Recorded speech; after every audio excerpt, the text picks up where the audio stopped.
Olá! Hoje a gente vai mergulhar de cabeça numa relação que é, assim, surpreendente e super dinâmica, a da literatura com o nosso mundo digital. E olha, é uma conexão que está mudando não só o jeito que a gente lê, mas a própria ideia do que é uma história. Então, para começar, eu quero lançar uma provocação. Pensa só nisso.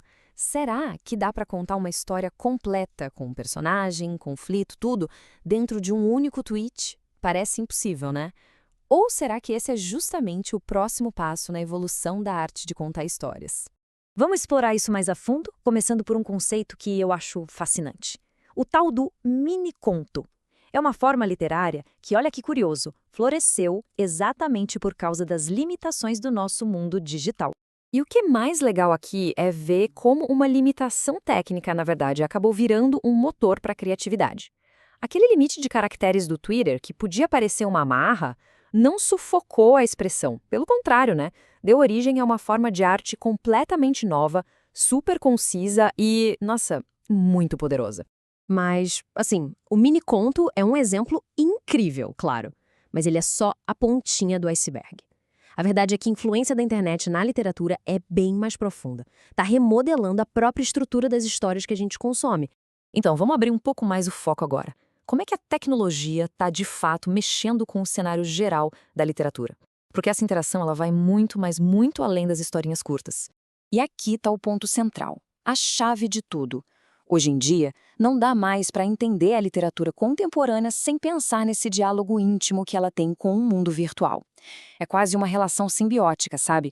A vida digital inspira os temas, dá ferramentas novas para os autores e, pasmem, até muda as palavras que aparecem na página. Essa imagem aqui ilustra essa transição de um jeito genial. A gente sai daquela cena clássica, sabe, da leitura solitária com o livro na mão, para essa realidade que é totalmente híbrida. O livro não morreu, de jeito nenhum. Ele está se misturando com o notebook e criando uma coisa completamente nova. Olha só, aqui a gente vê esse impacto de forma bem clara. Essa pegada digital não é só uma coisinha superficial, não.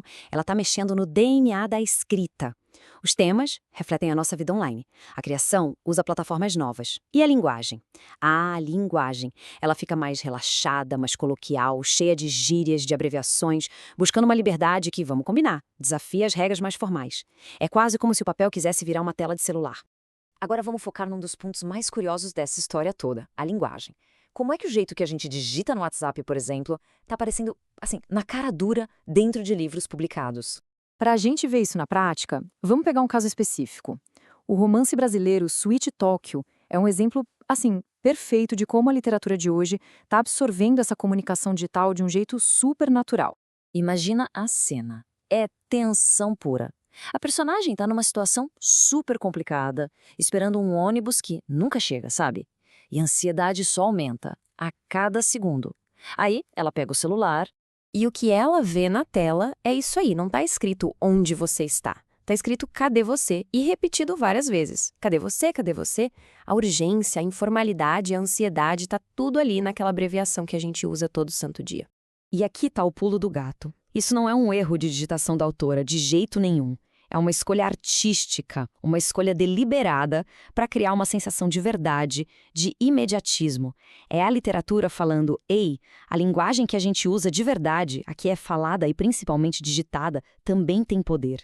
E isso muda completamente o jogo, né? A gente passa a ler não só as palavras, mas também o contexto digital de onde elas vieram.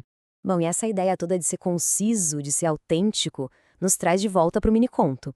Vamos olhar um pouco mais de perto o que faz esse formato ser tão potente. Como é que dá para construir um mundo inteiro com tão poucas palavras? É legal a gente lembrar que a ideia de uma história curtinha não é de hoje, não. Lá no passado, alguns autores modernistas já brincavam com isso, mas foi a era digital e principalmente o Twitter que deu um novo lar e um fôlego renovado para esse formato, transformando o mini-conto num gênero com vida própria. Essa comparação aqui deixa tudo bem claro, né? O conto tradicional, ele meio que te entrega a história de bandeja, mais completa. Já o mini-conto, ele te entrega um quebra-cabeça. Ele só sugere, dá umas pistas, e o grande impacto vem justamente daquilo que não foi dito. Isso força quem está lendo a participar muito mais, a completar a história na própria cabeça. Resumindo, a genialidade do mini-conto está nas entrelinhas. O silêncio, o espaço em branco, é tão importante quanto o que está escrito. É uma verdadeira parceria entre o escritor e o leitor. Beleza. Mas e aí? O que tudo isso significa para o futuro? Se a literatura está mudando nessa velocidade, o que será que a gente pode esperar do próximo capítulo, da própria história de contar histórias? E a transformação não para no texto, viu? A própria cultura em volta dos livros está se digitalizando. Aquela conversa sobre literatura que antes era na livraria, no café, hoje ela está rolando em fóruns, em grupos de Zap, em podcasts, alcançando gente no mundo todo. Então, a gente viu de tudo um pouco aqui, né? De romances que usam linguagem de mensagem de texto, até mundos inteiros dentro de um tweet.